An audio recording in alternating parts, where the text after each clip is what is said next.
Admiral Marcus Vale stood at the observation deck of Helios Prime's Central Command, his weathered face reflecting off the reinforced glass as he watched the last civilian transport disappear into the night sky.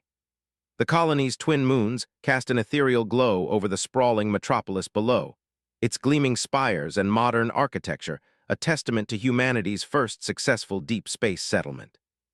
"Sir, long-range sensors are detecting anomalies at the edge of the system." Lieutenant Kira Patel's voice crackled through the comm system, her usual calm demeanor tinged with urgency. "Energy signatures unlike anything we've seen before." Vale's jaw tightened. After 15 years of peaceful expansion, they had grown complacent. The colony's defensive capabilities were minimal, designed more for handling asteroid threats than repelling an invasion. "How many?" "Hundreds, sir. They're using some kind of stealth technology. We wouldn't have detected them if not for Dr. Jensen's new quantum detection array." The Admiral's mind raced through their options. Helios Prime was home to over 2 million colonists. Their evacuation protocols could handle maybe a quarter of that number in time. "Sound the emergency alert. All non-essential personnel are to head to the underground shelters immediately." The night sky erupted in a cascade of purple light as the first Drachnid warships dropped out of hyperspace. Their vessels were organic in appearance, looking more like massive sea creatures than spacecraft, their hulls covered in what appeared to be living armor. In the streets below, Colonial Defense Force Captain Morgan Chen organized the civilian militia.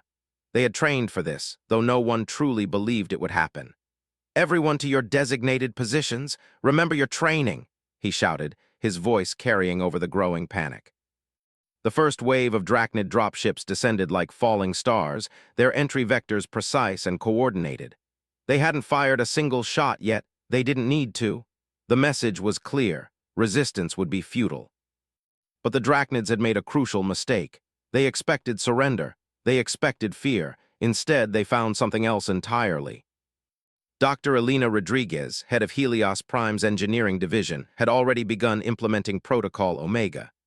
"Reroute all power from the fusion plants to the shield grid," she commanded, her fingers flying over holographic controls. "They want our world. Let's make them work for it." The shield grid wasn't meant for military defense. It was designed to protect the colony from solar radiation. But in the 3 years since its installation, Elena and her team had been quietly modifying it, preparing for a day they hoped would never come. As the first Drachnid forces landed, they encountered not panicked civilians but an organized resistance. Mining charges, repurposed as improvised explosives, turned landing zones into death traps. Construction mechs, hastily retrofitted with weapons, engaged alien infantry in the streets. Admiral Vale watched from the command center as the colony's automated defense systems came online. They wouldn't win this fight, couldn't win it, but they could make the enemy bleed for every inch of ground they took. "Sir," Kira's voice came through again, "we're detecting multiple attempts to breach our quantum communications array. They're trying to cut us off from Earth." Vale allowed himself a grim smile. "Too late, Lieutenant. The distress signal was sent the moment they entered the system. Now we just have to hold out." The next 48 hours became a lesson in human tenacity. The Drachnids, used to quick conquests and immediate surrenders, found themselves engaged in brutal urban warfare. Every street had to be taken block by block, every building cleared room by room. Captain Chen led guerrilla strikes against Drachnid supply lines, using his knowledge of the city's maintenance tunnels to appear and disappear like ghosts. His militia fighters, many of them former military, proved that humanity's warrior spirit hadn't diminished in the age of space colonization. The Drachnid commander, High Marshal Vexther, watched in growing frustration as his forces sustained casualties that should have been impossible against an undefended colony. These humans fought with a ferocity that defied logic, turning their own infrastructure into weapons. Dr. Rodriguez and her engineering team had transformed the colony's automated manufacturing facilities into weapon factories, producing combat drones and improvised weapons around the clock. Even as sections of the city fell, the resistance adapted and evolved. But it couldn't last forever. By the third day, the Drachnids had secured control of most of the surface facilities. The remaining defenders had retreated to the underground shelters, where they continued to resist through an elaborate network of tunnels and bunkers. Admiral Vale stood in the primary command bunker, reviewing casualty reports when the first tremors began. At first, he thought it was another Drachnid bombardment, but this was different. The entire planet seemed to shake. "Sir," Kira's voice was filled with something that sounded almost like joy. "Multiple hyperspace ruptures detected, massive energy signatures. They're ours." The Admiral rushed to the nearest viewport, just in time to see the sky tear open. Through the massive tears in space emerged shapes that made the Drachnid warships look like toys in comparison. Earth's Dreadnoughts had arrived, and with them, humanity's revenge. Vale's comm unit crackled to life with a transmission that would soon become legendary across human space. "This is Fleet Admiral Hammond of the Earth Defense Force. To all citizens of Helios Prime, help is here. And to our uninvited guests, you're about to learn why you should have left us alone." Fleet Admiral Diana Hammond stood on the bridge of the EDF Hyperion, Earth's largest dreadnought, as final launch preparations continued around her. The massive vessel, over 15 kilometers in length, had remained hidden beneath the Pacific Ocean for decades, along with the rest of Earth's true military fleet. "All systems are go, Admiral," reported Commander Jackson Way, his hands dancing across the neural interface controls. "The rest of the fleet is reporting ready status. We can launch within 5 minutes." Diana's expression remained stern as she watched the tactical display showing the situation at Helios Prime. The Drachnid invasion force had no idea what was coming. Humanity had maintained the facade of being a relatively peaceful, technologically moderate species for precisely this moment. "Send the signal to all ships," she ordered. "Operation Steel Dawn is now active." Deep beneath every Earth ocean, massive doors began to open. The waters churned as humanity's hidden fleet rose from its decades-long slumber. Each vessel was a masterpiece of human engineering, combining technologies that the rest of the galaxy believed were centuries beyond Earth's capabilities. In high orbit, the Drachnid observation vessels detected the launches too late. Their reports back to the invasion fleet at Helios Prime were cut short as Earth's orbital defense grid, another carefully hidden asset, activated. Quantum-locked satellites unleashed precise energy beams, eliminating the alien ships before they could raise their shields. "First wave of dreadnoughts transitioning to hyperspace," Commander Way announced. "Second wave will follow in 30 seconds. Diana watched as the massive vessels, 30 in total, engaged their drive systems. The hyperspace portals they generated were unlike anything the galaxy had seen before, precise, stable, and large enough to accommodate vessels of unprecedented size. On the Drachnid command ship orbiting Helios Prime, High Marshal Vexther received the final transmissions from his observation fleet near Earth. The data made no sense, energy readings that suggested technological capabilities far beyond what human intelligence had indicated. "Status report on the ground assault," he demanded, his scaled skin darkening with concern. His subordinate, Sub-Marshal Kazdur, brought up the latest battlefield updates. "The humans continue to resist effectively, my lord. Their defensive strategies suggest preparation, as if they expected this." Before Vexther could respond, the ship's sensors blared warnings. Multiple hyperspace ruptures were detected, far larger than any their race had encountered. The Drachnid commander watched in growing horror as humanity's true military might emerged. The EDF Hyperion led the charge, its massive frame dwarfing the organic ships of the Drachnid fleet. Behind it came the rest of Earth's dreadnought fleet, each vessel bristling with weapons that had been theorized but never successfully created by other races. "All ships weapons free," Admiral Hammond commanded. "Priority targets are their command vessels and heavy weapons platforms. Let's show them what humanity has been hiding." The Hyperion's main gun, a weapon that manipulated the fabric of space-time itself, fired its first shot. The beam passed through the Drachnid flagship's shields as if they didn't exist, cutting the massive vessel in half. The technology behind it was based on decades of secret research, perfected in underground facilities across Earth. Commander Way coordinated the fleet's attack pattern, using tactical systems that interfaced directly with the crew's enhanced neural implants. Another technology humanity had kept hidden. Enemy fleet attempting to regroup. Their communications appear to be in disarray. From the surface of Helios Prime, The remaining defenders watched in awe as the night sky lit up with the battle. Captain Chen, leading his militia fighters from the underground bunkers, couldn't help but smile as he saw the true extent of Earth's military power. "They never knew," he whispered to his troops. "All this time we let them think we were weak." The Drachnid fleet, caught completely off guard, attempted to mount a defense. Their organic ships, capable of adapting to conventional attacks, found themselves facing weapons they had never encountered. Quantum disruptors stripped away their living armor, while gravitational lances crushed entire squadrons into singularities. In the colony's command bunker, Admiral Vale received a direct transmission from the Hyperion. "Marcus, sorry we took so long," Diana's voice came through clearly. "Had to make sure we could hit all their forces at once. How are you holding up down there?" "Bloodied but unbowed," Vale replied, watching as more Earth ships arrived through the hyperspace portals. "Though I have to admit, seeing the fleet in action is quite something. How long have you been hiding these beauties?" "Since before we started colonizing. The Security Council knew we'd eventually attract the wrong kind of attention. We needed to appear vulnerable while building something that could handle any threat."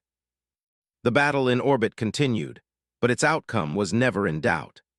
The Drachnid invasion force, which had arrived expecting to find an easy conquest, instead found itself facing the most powerful military force they had ever encountered.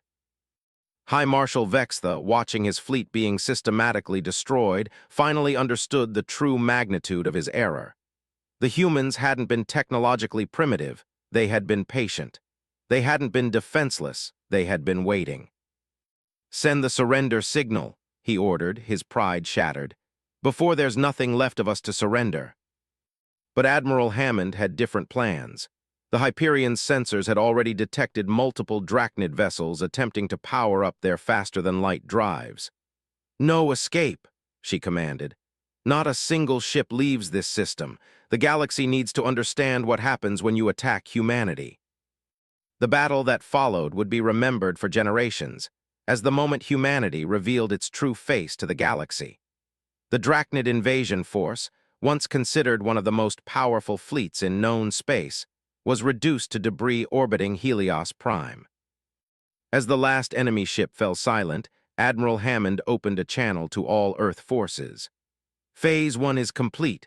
Now we show them why starting a war with humanity was their last mistake. Plot course for the Drachnid home systems. It's time they learned about consequences." Colonel Raj Patel stood in the deployment bay of the EDF Hyperion, watching as his Nova Corps soldiers prepared for their first official combat drop. Each warrior wore next-generation battle armor that made them look more like walking tanks than human soldiers. The suits, powered by microfusion reactors, could operate continuously for months if necessary. "Nova Corps, final equipment check," his voice resonated through the secure command channel. "Remember your training. Today we show the galaxy why humanity kept us secret." The Nova Corps represented the pinnacle of human military evolution, soldiers enhanced through carefully developed genetic engineering and cybernetic augmentation. Unlike the crude attempts at super soldiers by other species, Nova Corps operatives maintained their humanity while pushing the boundaries of human potential. Admiral Hammond's voice came through the command channel. "Colonel, we're approaching the Drachnid fortress world of Kazan. Intelligence suggests they've concentrated their remaining forces here. They're expecting a conventional assault." "Good," Raj replied, checking his own armor systems. "Let them prepare for the wrong kind of war." The Hyperion and its battle group dropped out of hyperspace just outside the Kazan system. The Drachnid defense fleet was massive, nearly 3 times the size of the force that had attacked Helios Prime. They had pulled ships from every corner of their empire, creating a wall of organic warships that would have given pause to any conventional army. Commander Wei's tactical analysis appeared on everyone's neural displays. Detecting over 2,000 enemy vessels, including their new Leviathan-class bioships, they've also activated their planetary shield grid. Admiral Hammond allowed herself a small smile. "Deploy the phase ships. Let's show them why static defenses don't work against us." From the hangars of Earth's dreadnoughts emerged vessels that seemed to flicker in and out of reality. These were the Phase Hunters, ships equipped with technology that allowed them to partially exist in multiple dimensions simultaneously. No shield, no matter how powerful, could stop something that could simply shift through the gaps between normal space. The Drachnid fleet commanders watched in horror as the Phase ships passed straight through their defense grid. Behind them came the Nova Corps drop pods, their quantum drives allowing them to ignore conventional physics. Colonel Patel led the first wave personally. His pod phased through 3 Drachnid warships before landing precisely on target, the Central Military Command complex of Khajiit. The impact didn't even scratch the pod's adaptive armor. "Nova Corps, deploy and engage," he ordered, stepping out of his pod to face the bewildered Drachnid defenders. "Show them what humanity's finest can do." The battle that followed was unlike anything the Drachnids had ever experienced. Nova Corps soldiers moved with impossible speed, their enhanced reflexes and neural interfaces allowing them to react faster than organic beings should be able to. Their weapons, powered by the same quantum technology as their ships, ignored conventional armor and shields. In orbit, the battle unfolded with similar brutality. The Phase Hunters systematically targeted and eliminated Drachnid command ships, appearing inside their shields to deliver precisely calculated strikes before shifting away. The organic technology that made Drachnid ships so formidable proved useless against weapons that operated on fundamental forces of reality. "Enemy fleet is attempting to adapt," Commander Wei reported. "Their bioships are trying to evolve countermeasures." "Let them try," Admiral Hammond responded. "Deploy the entropy weapons." The Dreadnoughts revealed another of humanity's hidden weapons, devices that accelerated entropy in a localized area. The Drachnid ship's ability to adapt and evolve became their weakness, as their accelerated biological processes led to rapid deterioration. On the surface, Colonel Patel and his Nova Corps pushed toward the Planetary Defense Control Center. A Drachnid elite guard, wearing their most advanced battle armor, attempted to stop them. The alien warriors were each 3 meters tall, their organic armor capable of regenerating damage almost instantly. "Combat analysis complete," Raj's AI assistant reported through his neural link. "Structural weaknesses identified." The colonel engaged the nearest guard, his armor's strength enhancement allowing him to match the alien's physical power. But it was the Nova Corps training that made the difference. Decades of preparation, combining ancient martial arts with futuristic technology, allowed them to turn the Drachnid's size and strength against them. "Their armor regenerates," he transmitted to his troops, "so hit them harder than they can heal." The Nova Corps soldiers activated their armor's overdrive systems. Their already formidable strength doubled, then tripled. The Drachnid guards found themselves being torn apart by enemies half their size.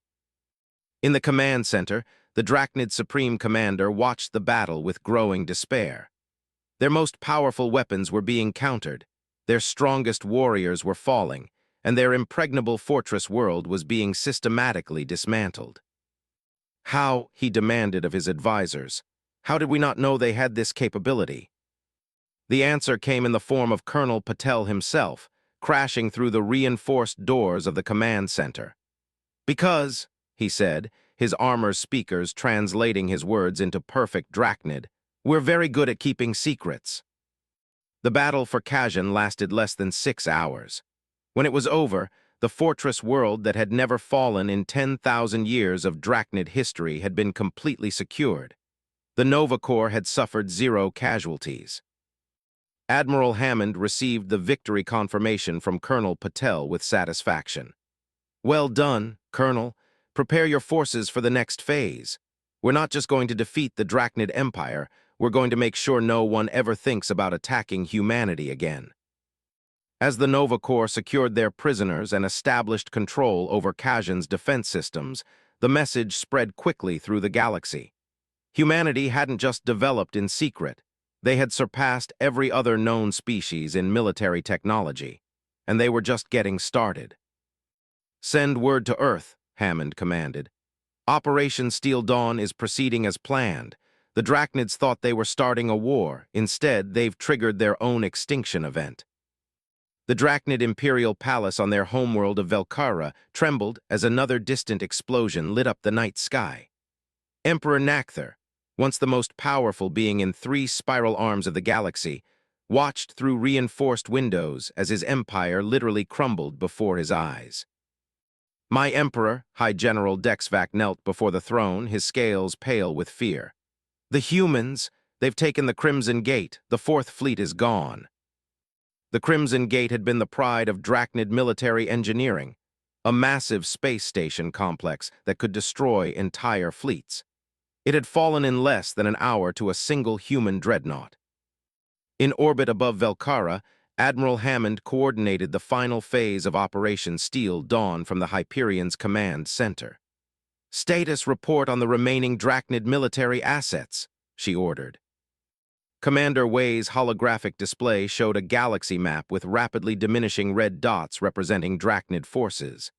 "Their remaining fleets are scattered. Most are attempting to surrender. Those that resist." He paused as another dot vanished. "Don't resist for long." The systematic dismantling of the Drachnid Empire had taken just 2 weeks. Earth's forces moved with precision and overwhelming force, using technologies that made conventional defense strategies obsolete. But it wasn't just military targets they struck. They attacked the very foundation of Drachnid society. Dr. Alina Rodriguez, now working from a secure facility on Kazan, had reverse-engineered the Drachnids' bioorganic technology. "Their entire infrastructure is connected," she explained during a strategic briefing. "Their ships, their buildings, even their weapons, all linked through a biological network. Give me another day and I can shut it all down." The implications weren't lost on Admiral Hammond. "You're talking about a complete technological collapse." "I'm talking about ending their ability to wage war. Forever." On the ground, Colonel Patel's Nova Corps had already secured most of Velkara's major cities. The Drachnid military, for all its fearsome reputation, had proven inadequate against warriors who could phase through walls, ignore energy shields, and move faster than their targeting systems could track. "These weren't just soldiers," Raj observed as he watched his teams systematically disable another military installation. "They were an empire built on intimidation. Take away their ability to frighten others, and there's nothing left." The Nova Corps had discovered something else during their campaign, evidence that the Drachnids had been planning to attack Earth for years. They had only struck at Helios Prime first because they believed it would be an easy target, a way to test humanity's defenses.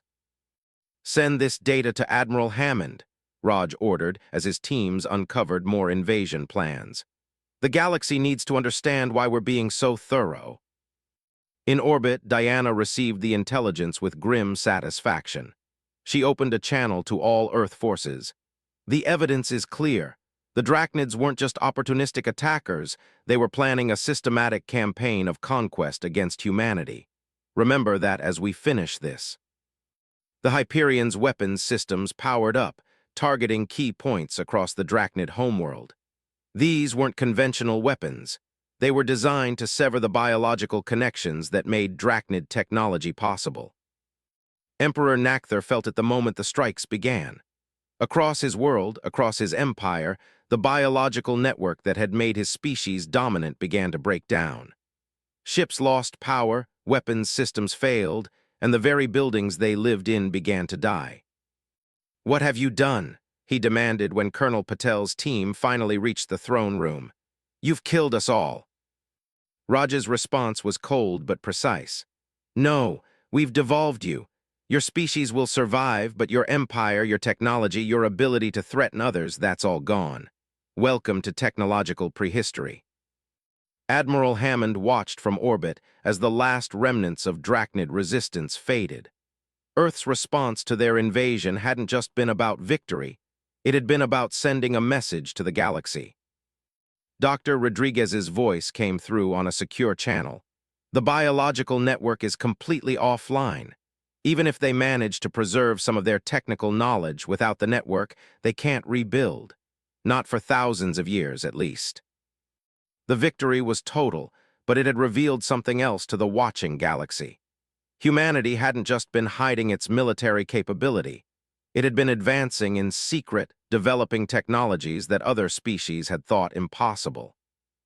Commander Wei brought up new tactical displays showing reactions from other galactic powers. We're detecting massive fleet movements across multiple sectors. Everyone's pulling back, establishing new buffer zones around human space. Diana nodded. The message had been received. Contact Earth Command. Inform them that Phase 3 is complete. The Drachnid Empire has been neutralized. She paused, looking at the transformed galaxy map. And let them know that the galaxy's political structure is reorganizing itself exactly as predicted. As the dust settled on Velkara, Colonel Patel supervised the final stages of the occupation. His Nova Corps teams had already begun dismantling the last vestiges of Drachnid military infrastructure, ensuring that their technological regression would be permanent. "You could have just defeated us," a captured Drachnid general said to him. "Why go this far?" Raj's answer encompassed humanity's new approach to galactic politics. Because the galaxy needed to learn that attacking humanity doesn't end with defeat. It ends with extinction. Not of your people, but of everything you built. Every empire needs to understand we're not just powerful. We're patient, we're prepared, and we're ruthless when provoked. 1 year after the fall of the Drachnid Empire, the Great Hall of Earth's Global Defense Council hummed with activity. Representatives from over 30 alien civilizations had gathered for what would become known as the Terran Accord Summit. Admiral Hammond stood at the speaker's podium, her dress uniform adorned with the newly created Helios Cross, a reminder of where this all began. The faces looking back at her belonged to species that, until recently, had viewed humanity as barely worth noticing. Now they watched her with a mixture of fear and desperate attention. "The galaxy has changed," she began, her voice carrying across the silent chamber. 1 year ago, the Drachnid Empire learned the cost of underestimating humanity. Today, we gather to ensure such a mistake never happens again. In orbit, the Hyperion and its battle group maintained a visible presence. Commander Wei had positioned the fleet not as a threat, but as a reminder. Through the hall's transparent ceiling, the assembled diplomats could see the massive silhouettes of humanity's dreadnoughts against the stars. "Humanity does not seek empire," Diana continued. "We do not wish to rule, to conquer, or to dominate.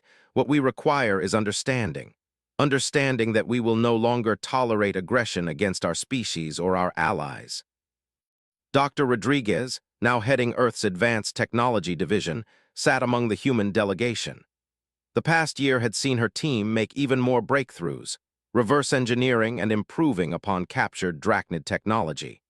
But more importantly, they had begun sharing some of their advances with carefully chosen alien allies.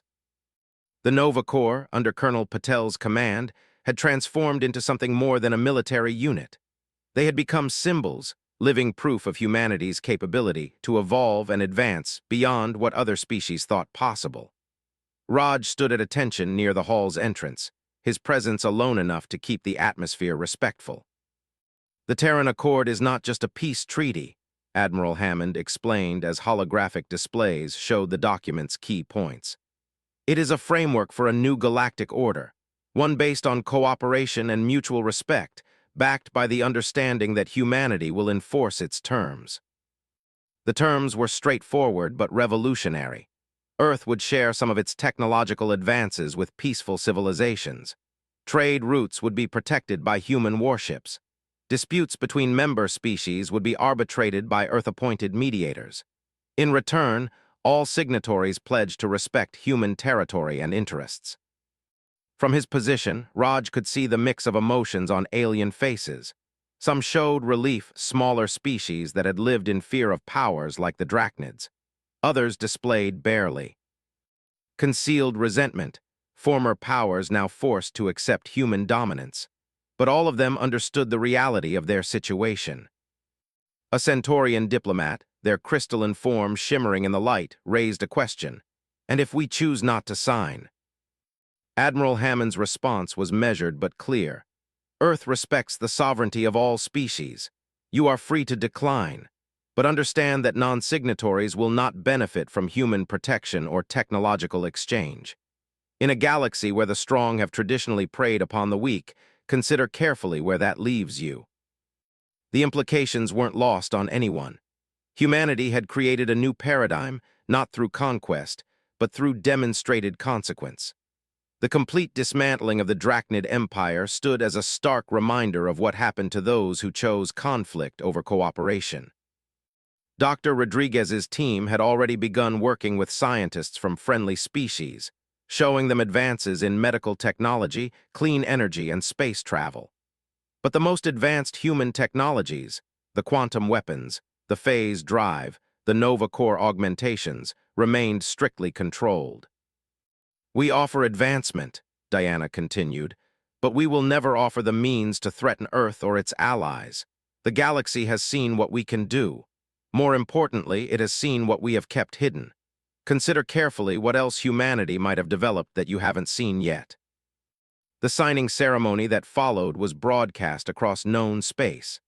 One by one, representatives from civilizations that had existed for thousands of years longer than human spaceflight placed their marks on the Terran Accord. Each signature represented not just agreement, but acknowledgement of a fundamental shift in galactic power. Later that evening, Admiral Hammond stood with Colonel Patel and Dr. Rodriguez in her private office, watching Earth's lights below. "Did you ever imagine this?"